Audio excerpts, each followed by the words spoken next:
All right, we are customer relations management. This is week 3. It looks like it's Brianna and I, which is fine. Brianna, I'm going to go ahead and share my screen with you.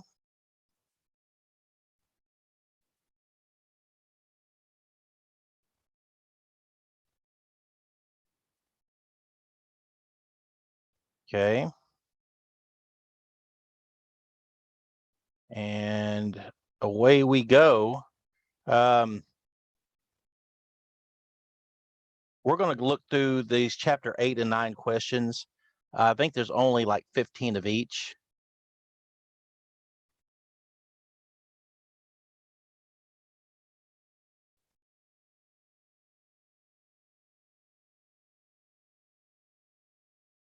Okay, so everything is where it should be.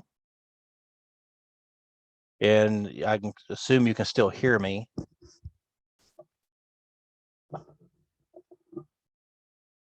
I don't know. It's hard to tell.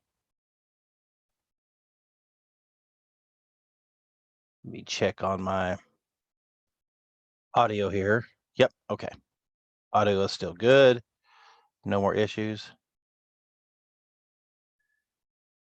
All right. Let me see if I can turn anything up. Let me see if I can turn up the volume on that.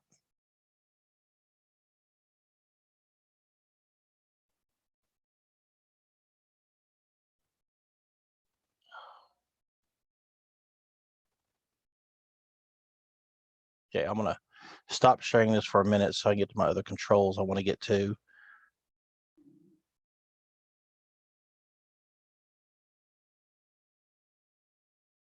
Okay. My mic is all the way up. I don't think I can go any higher. Do I just need to speak up a little louder? Will that work? Can you hear me? Certainly. Yep. I'm not sure. I would be using my tablet that the school gave me, but our Wi-Fi's out, so I have to use my phone's data. Gotcha. And I think Gotcha. I screwed up my speaker Mm. when I You, dropped it today. ooh, do you have any earbuds or anything? Yeah, I can see if I can connect to those, see if it works Yeah, better. we can try that.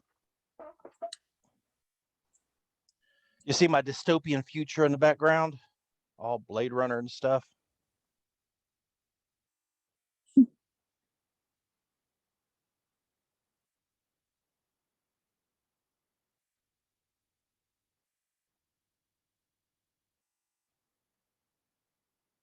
Can you use your phone as a hotspot and use your tablet? What was that?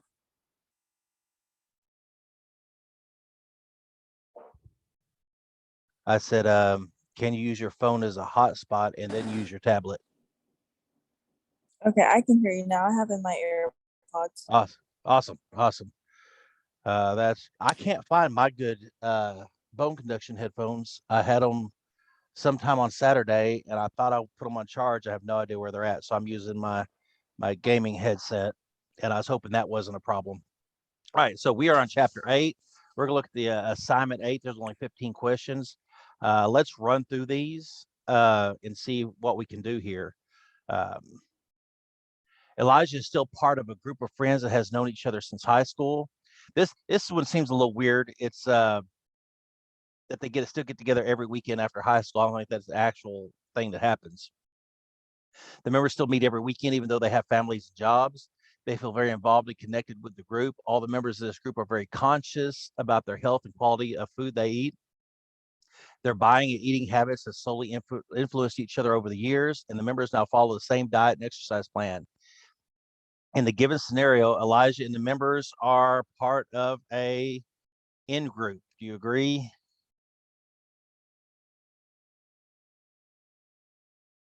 There we go. Are you still there, Brianna? Yeah, what assignment did you say we were doing? Chapter 8 assignment. Chapter 8 group interpersonal influence.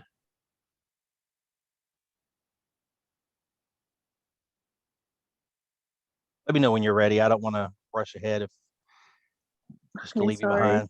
No, it's no problem. I mean, it's just you and I, so no reason to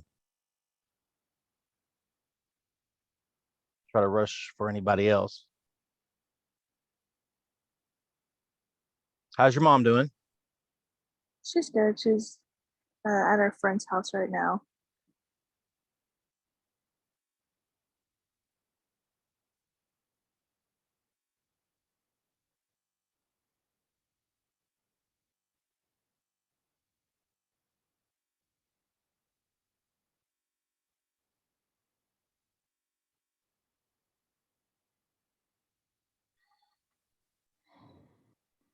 Hmm.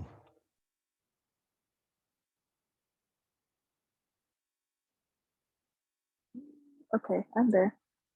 All right. So did you get the Sorry. first one? Which was they were in the in group. Mm-hmm. Okay. Okay. The second one, Davida recently joined her high school debate team. The team has a tradition of loading up on double shot espresso drinks the morning of debate. As they carpool to the debate site, her friend pulls right up to the local Java Jam drive-through and orders tall drinks for all in the group without even asking what drinks everyone would prefer. She really doesn't like the taste of coffee because she's wrong, but says nothing. She's experiencing what concept? Any idea?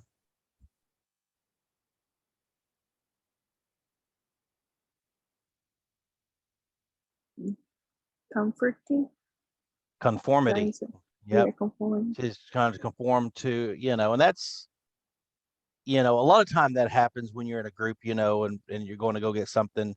Uh, but, in my opinion, get me any kind of coffee, I'm going to drink it, even if I'm not a big fan of that particular thing, just because it's coffee.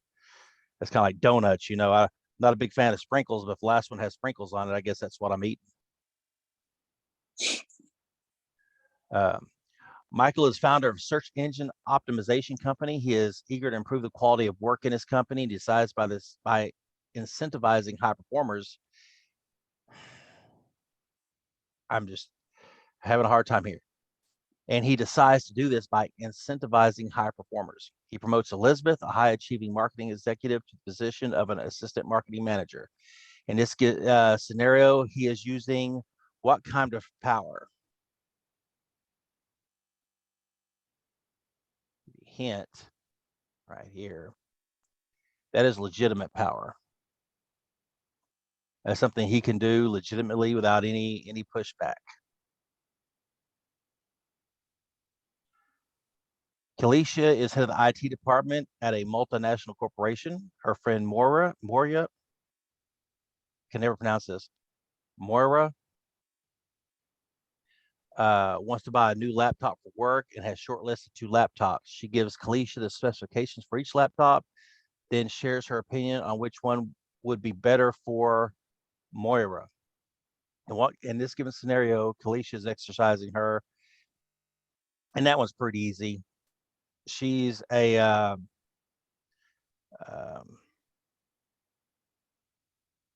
Kalisha's head of the IT department, so we're going to believe she's an expert in what kind of laptop she should buy, given the right specifications and what she wants to use it for.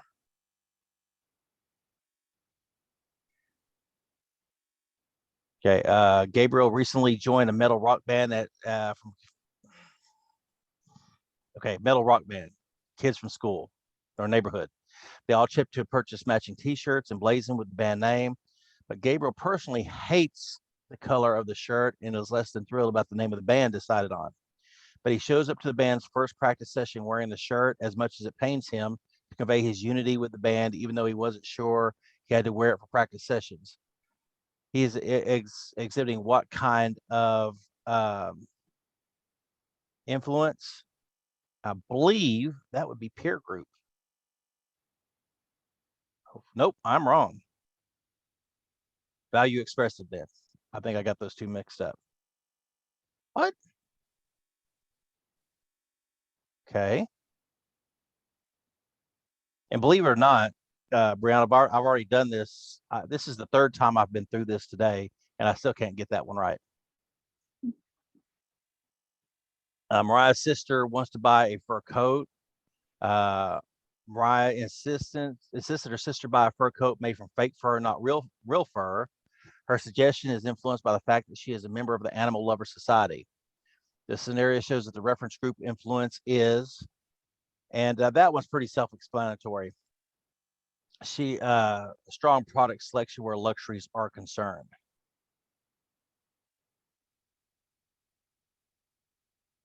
Okay, because because you can tell she has a strong preference for it. And a fur coat is not exactly a necessity unless you live in Russia somewhere. Right.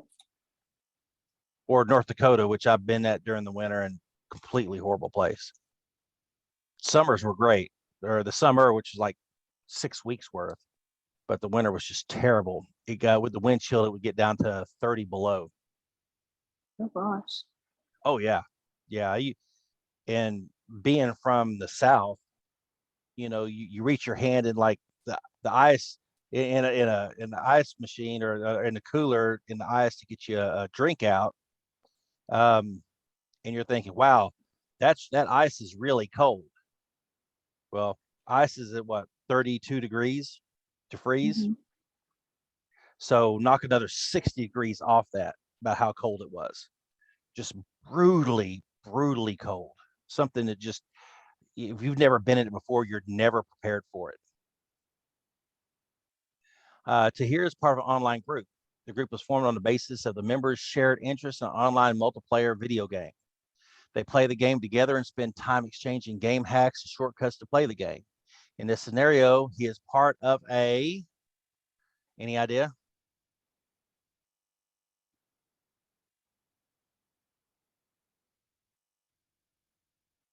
What do you think, Brianna?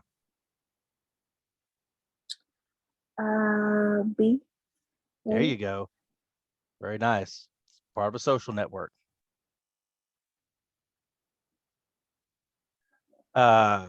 Mia is known for her sense of style in college. For the graduation ceremony, Mia decides to wear a watch. At the watch store, she chooses a Saturn, a very expensive watch. Mia's choice of a watch that is not just highly expensive, but is sure to catch everyone's eye, exhibits the concept of, and this one's a little more difficult, I believe. And like I said, this is the third time I've been through this, and I'm having a hard time myself. I think it's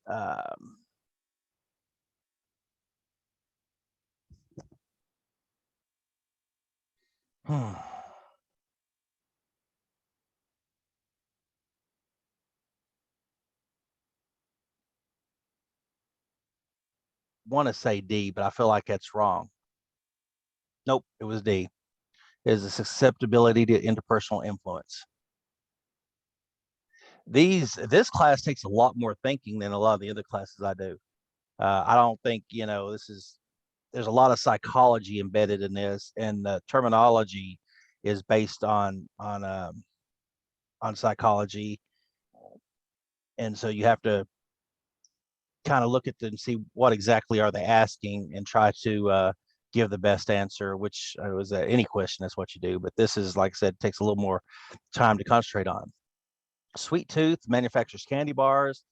They want to sell the latest variety of melt in your mouth chocolate candies in India, which I guess would be a huge market. Having researched the market, the company briefs its advertising agency, stating that the advertisement must promote group belonging and cohesion. In this given scenario, Sweet Tooth is ignoring prospective consumers who have a separated self schema.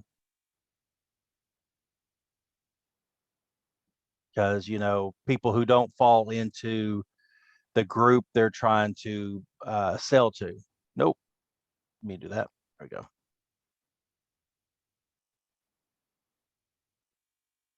Holiday tree decorators want to reach out to prospective customers a month before Christmas. They advertise that everyone who buys from its stores will be invited to a community Christmas party with free food and drink. I'll let you answer this one here in a minute. The news spreads, and every day a large number of people queue up at the store to buy Christmas decorations. In this given scenario, holiday tree decorator is using, any idea?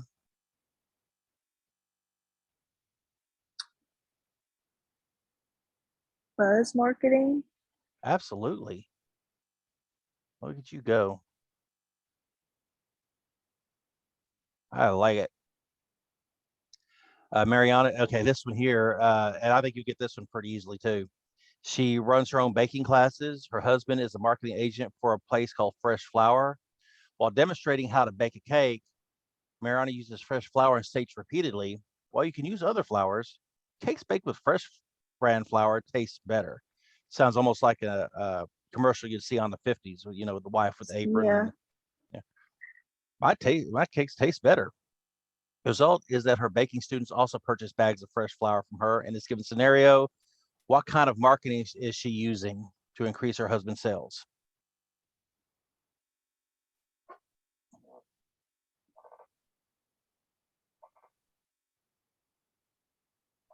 Is it ambush? Maybe Is it I'm what? wrong. Uh, Ambush. you're no, I can see there's an argument made for that, but it's stealth. And the Okay. reason that is she's just not telling, uh, she's not being completely forthright. You know, she's flying underneath the radar. She's not telling everybody, hey, my husband works for this place. This is why I want you to use the flour. She's telling them it's just awesome and great. Look, I think there should be a term called sketchy marketing, because that's what that is. And so is this next one here. Heather, a search engine optimization executive for a soft drink manufacturer, is participating in an online discussion forum. The discussion is about the best brand of soft drink in the country. Under a fake identity, Heather writes a positive review of the soft drink and at her company manufacturers. In a given scenario, Heather is blank to promote her products. I'm gonna tell you, it's not hacking. Well, and I'll kind of give it's infiltrating, and that once again is a very shady practice as well. And you'll find that in simplistic terms, this is what or you know, in simplistic terms, you can see this is what happens.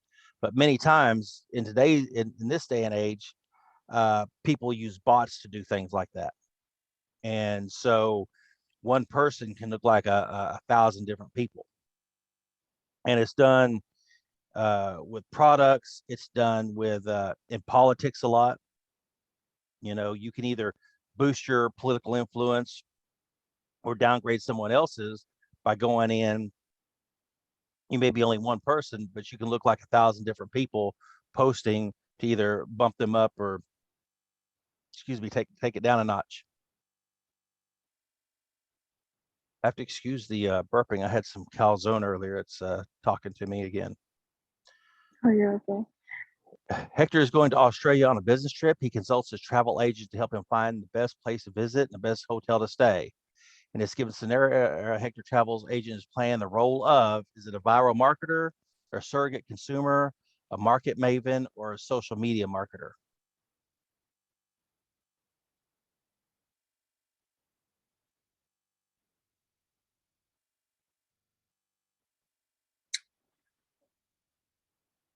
What do you think? Uh, I'm not sure on this one. Okay, that'll be a surrogate consumer. You know what a Okay. surrogate is? Yes. Okay. And that's basically what you're doing is you're giving somebody else kind of, this is what I want to do. This is how I want it to be. And then you let them go ahead and be the consumer for you and to make those choices. Travel agencies are few and far between these days, but people still do that.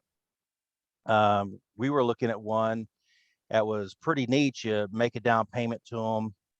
Um, and you tell them what you're looking for. And like if you want to go to Disney in Florida, they'll set you up with hotel, airfare, rental car, even meal passes, and all the other passes for a future date, and set all that up for you per your specifications. And they let you pay it out month by month, so you can put like a down payment down, and then you can pay it for the next year, and as long as it's paid, I think 30 or 60 days before you go to take the trip, and then boom, you're good to go. Abby is a 15-year-old student who lives with her parents and her younger sister. Kendra, both her parents work, and Abby and Kendra share chores, so they do around the house to help their parents. Okay, this is just a good old fashioned nuclear family. No foster kids, no blended families, uh, no extended family. This is just good old fashioned nuclear family, mom, dad, children. And then 15, Ricardo is 27-year-old who recently graduated with a master's degree after living independent during a master's program. He decides to move back home with his parents to save money while he pays on his student loans. In this given scenario, Ricardo belongs to the category of, what do you think? Boomerang kids. Boomerang kids, yep. And that, see, there's a lot of those these days. That is becoming more prevalent than it did, 20 years ago. And especially, when I was, in my 20s, um, boomerang kids were not a common thing. Once you left home, it had to be real. You didn't come home to come back to make it easier or to pay stuff off. It had to be a real emergency if you want to move back home. A real emergency. So we got one out of the way. You want to do chapter 9? Same thing on chapter 9, and we can call it a night. Yeah.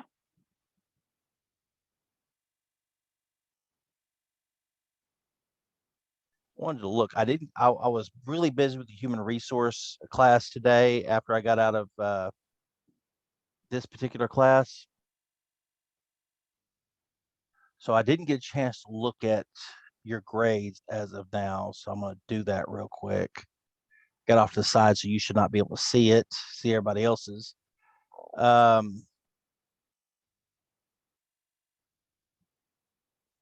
Okay, I need to grade that. Oh, you're looking nice here. You're doing real well. Your grade at right now is like a 99. So if you just keep if you just keep doing what you're doing, you're going to be fine. Now, are you in business communications next time around? Do you know? I think I am. Yeah. Okay. Well, and I'm going to warn everybody, business communications is a little different. Like on your discussions here, as long as the punctuation and grammar and capitalization, things like that, aren't too far out of hand on your discussions on these other classes, I give a little more leeway. But on the business communications class, grammar, punctuation, sentence structure, they're all going to be graded pretty heavily. So you got to be real careful about what you write come the next class, just as kind of a heads up, because it's a communications class. There's I kind of have to grade a little harsher, if you know what I mean, or pay more attention to some of those things. Like in this class, I care more about the content of what you're saying, and I put less of a weight on the grammar, sentence structure, punctuation. Now, it's not gonna be really, really. It's not gonna be super stringent. I mean, like in my technical writing class, I had to take technical writing for my undergrad, and man, they just went through everything. If everything was not perfect, you got some red on your paper. So it's not going to be that bad, but there's going to be a lot more attention paid to that. And one of the reasons is I've found over the years that many of the most successful people in their job, I mean, I'm not saying you're a millionaire or anything, but people who are good at really good at their jobs, are good at communicating. And depending on what kind of environment you're in, written communication is very, very key. And people not only judge you when they get an email from you or a letter or whatever. Not only do they judge you on that, but they judge the entire company. If you send something that just sounds like it was written by a fourth grader, they judge the entire company on that, saying, what kind of people they got hired there. This person can't even string 2 or 3 sentences along. So that's that's part of it. And so, and I think it's being able to communicate effectively in a business environment is probably one of the most important skills that you can have. I say that, and being able to do basic math. You can get over those two things. You can work on everything else. You can learn the rest. Okay, so this is chapter 9. This is about consumer culture. Sanjay lives in a subdivision where roughly 1 out of 3 homeowners has a hot tub. He has been eagerly anticipating buying a hot tub himself for several years. He saved money, he did his research, and sought the opinions of friends, neighbors, and family members. Finally, when the time was right, he decided to make the purchase. His actions can be attributed to consumer either culture, value, involvement, or effect. What do you think? And part of the hint is there's a lot of hot tubs in this neighborhood. Culture. Absolutely. I like that answer.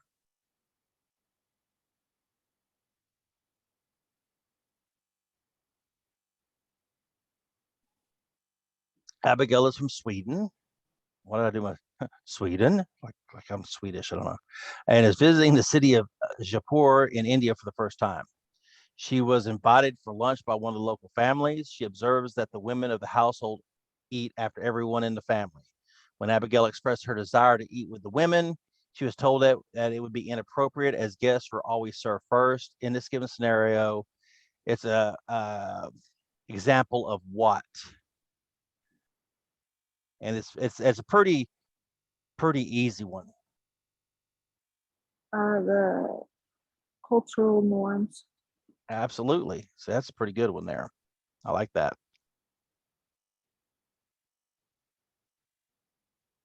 You know, that's not how it worked around my house when I was growing up. It's if you'd been to my mom's house more than once, then you knew where everything was at. You knew how to get your own and make sure you rinse off your plate before you put it in the sink. So and and so that was that would be quite a different environment. When you work into a different culture like that, I had a guy um, working for me years and years and years ago, and his I remember his first name. His last name was Patel, because Patel is like in India is like Smith in America. It's very common, one of the most common names in the world, actually. And he invited me over to his house to eat one time, and going from the minute you stepped to that door, you stepped into a completely different culture where you sit on pillows and you did the whole works. His wife served everybody, and you know, uh, and at some point you want to feel like, hey, maybe this isn't how it should be, but that was perfectly acceptable. And as a guest, you don't want to insult anybody and say, oh, I don't think your wife should be serving me, because that is just how it was done. And saying something like that would be an insult, even though you thought you were, trying to do something that was a little more culturally appropriate if you weren't in that particular household. Russell worked as a contractual writer for a small company. The company has no defined dress code, so he has been free to wear his most preferred attire, jeans and a t-shirt. Like this guy already. He has always bought a particular brand of t-shirts, absolutely, and has been a loyal customer for years. However, recently he was hired on full-time and is now required to dress more formally. This dress code has caused Russell to switch brands. One that specializes in business wear and suits. Which of the following made Russell change his consumer preference? And that is, we're going to say he changed roles, so it's role expectations.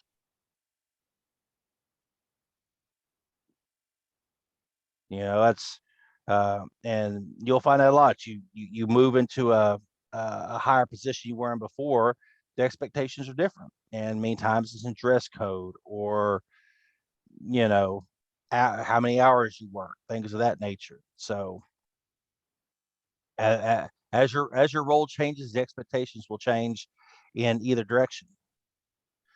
Maya lives in a state known for its harsh winters, like North Dakota. During the winter months, she likes to shop at the local mall. The food court there has a cafe she frequents called Island Vibe Cafe. Its menu features Caribbean type food and decorated in an island motif. What factors are likely to explain why Maya is drawn to this cafe?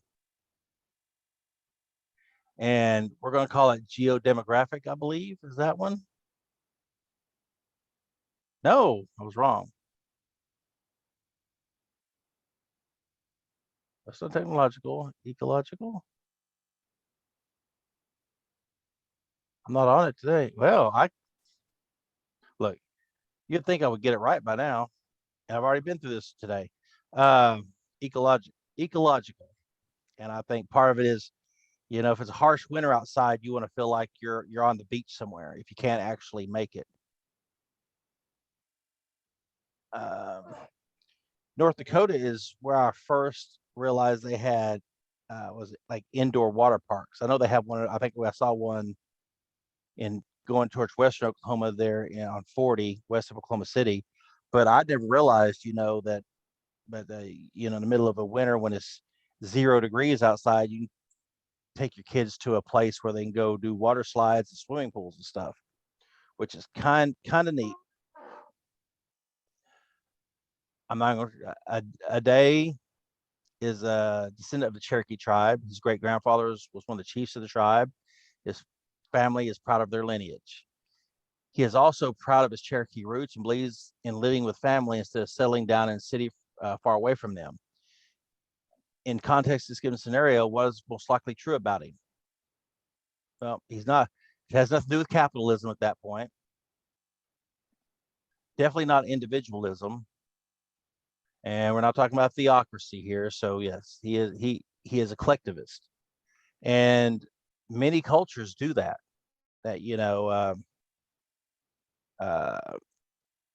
kids and will be parents, grandparents, parents, and children still living in the same house.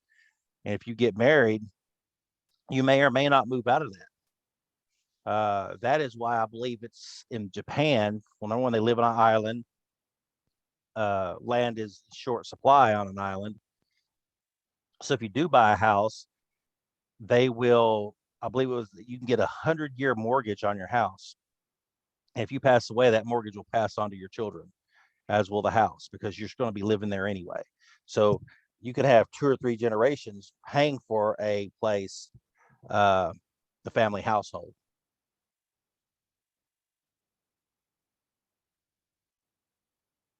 Zachary is a local volunteer working with businesses to help sponsor bringing electricity to a small village in Nepal. He wants to harness solar energy to provide this electricity. To set up a solar power plant, he requires the assistance of a private firm based in the neighboring city. Firm agrees to help Zachary in the hope that the success of the plant may lead to more opportunities in the future to help the firm grow. Which of the following dimensions of core social values is the firm exhibiting in its decisions? And that is the long game, long term. Okay. Long term. In a small town, a new restaurant has become quite popular for giving customers more than just a meal. The restaurant promotes a different theme every week. The food, the decorations, even the staff costumes are decided in accordance with a theme. Customers thoroughly enjoy the food and the ambiance. A culture that consists of customers who prioritize such hedonic values is also called I believe it would be, that doesn't seem right, pragmatic, normative, restrained. I believe that would be the indulgent. It was funny. I was staying in a little town in New Mexico. And when I say little town, just tiny town, even the gas station closed at like 7 o'clock at night. And the gas station happened to be the grocery store as well. I'm hold my quote fingers. And had one little hotel, had like 12 rooms. And each room was based on a theme. Cowboy theme. Mine, the one I stayed in was man cave theme. They had an alien theme. They had like a motorcycle theme. And I thought it was real neat that a small place like that had those little theme rooms. Eden watches how excited her friend Haley is using. Okay. Eden watches how excited her friend Haley is using a new map app on her smartphone. I was getting stuck at map app. Eden asks Haley if she can try it, and she finds the new map app easier to navigate.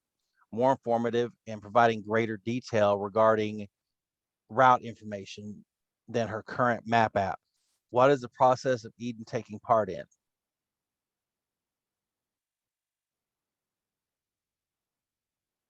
Any idea? Socialization. Let's see if we like that one. Yep. And yeah, it's funny because actually the map app, I don't like to say map app, it's just weird to me. You're young enough, you've probably always used Google Maps or something similar, right? Yeah. Okay.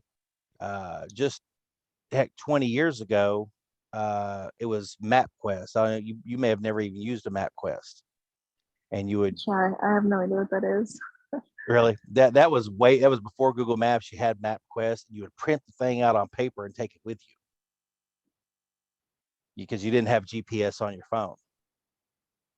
Sounds cool. Hey,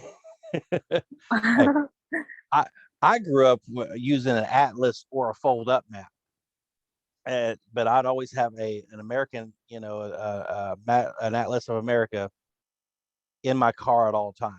Because if you want to travel, you had no GPS, you had no apps, and we're talking about all the way through the 90s. So if you wanted to go somewhere, you had to open up this big book or unfold a map and look at which highways you were going to take and where the exits were, and you had to have it all planned out. So it was quite different than just typing an address in your phone or on the GPS in your car and hitting start and it just following the lady telling you where to go. I think it was probably early 2000s before I had my first GPS. I went and bought a TomTom at Walmart and it hung on my windshield. Nina is an American teenager of Indian origin. Her parents moved to New York shortly after she was born, but they still remain tied to their roots. Nina likes spicy Indian food because she grew up eating it. Nina's affinity for spicy food is an example of, I believe it's ethnocentrism. Hopefully I'm right on that one. Nope.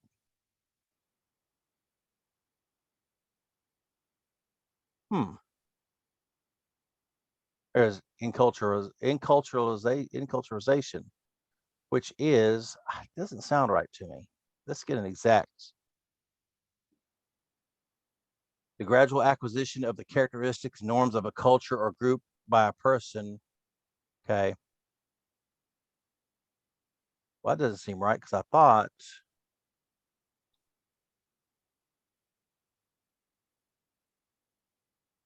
Okay. So acculturation is assimilating to a different culture. Inculturalization is coming around that culture over a period of time. And I guess if you're raised in that culture, especially spicy food. You ever had curry, Brianna? Yes, I love it. I know, right? And they make so many different types. But yeah, I'm a big fan, even though I suffer later for it. Sabina is a college student who has recently moved to Japan. She has never eaten sushi, a Japanese dish of raw fish and rice. She watches her friends enjoy sushi every other day and decides to try it. She now enjoys sushi so much that she has learned to prepare it at home. Her behavior is example of, I believe that is acculturation.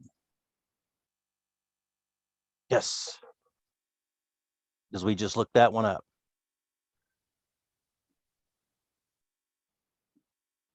Raphael sees a commercial for soft drink, recognized an expression used by a celebrity endorser as similar to the one used in his native country.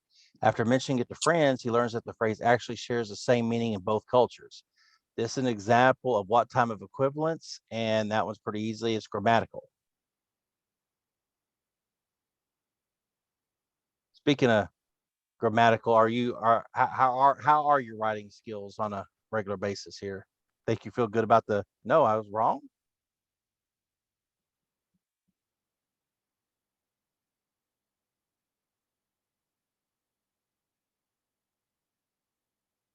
Maybe translational. Okay, because you're going from not grammatical because you're going from one culture to the other. So that is my fault. So but you feel confident in your writing skills moving forward? Yeah, sometimes. Milo, an American planning a trip to Asia. While selecting hotels to stay, he rejected various options because he thought they would be too crowded and too close to the city. Which the following elements of nonverbal communication Milo valued most of the case, and that is space. That's a pretty easy one.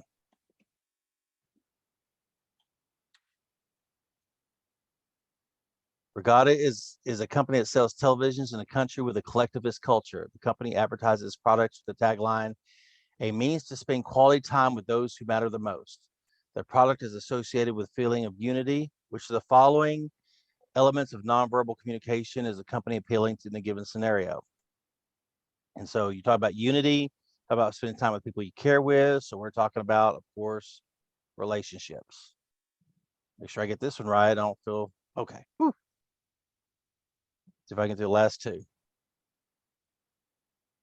Uniqlo Apparel Company is a global brand with many variations of style, color, and fabric for each unique region of the and country. It aims to create demand with potential users by developing a strong cultural connection. What technique are they employing? I believe that's glocalization. Yep. And to get a better definition of that,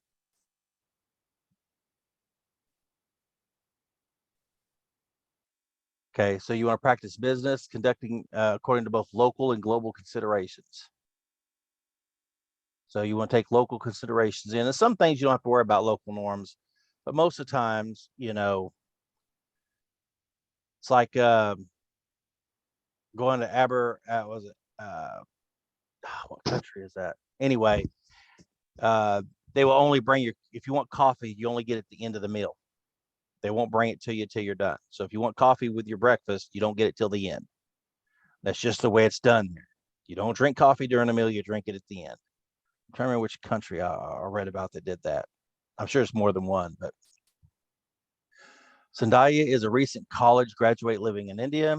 She likes to splurge on a particular face cream from a high-end cosmetics company.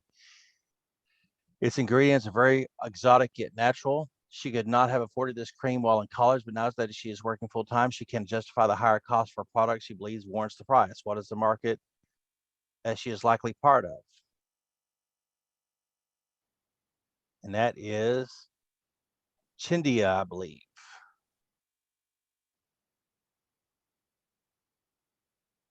All right.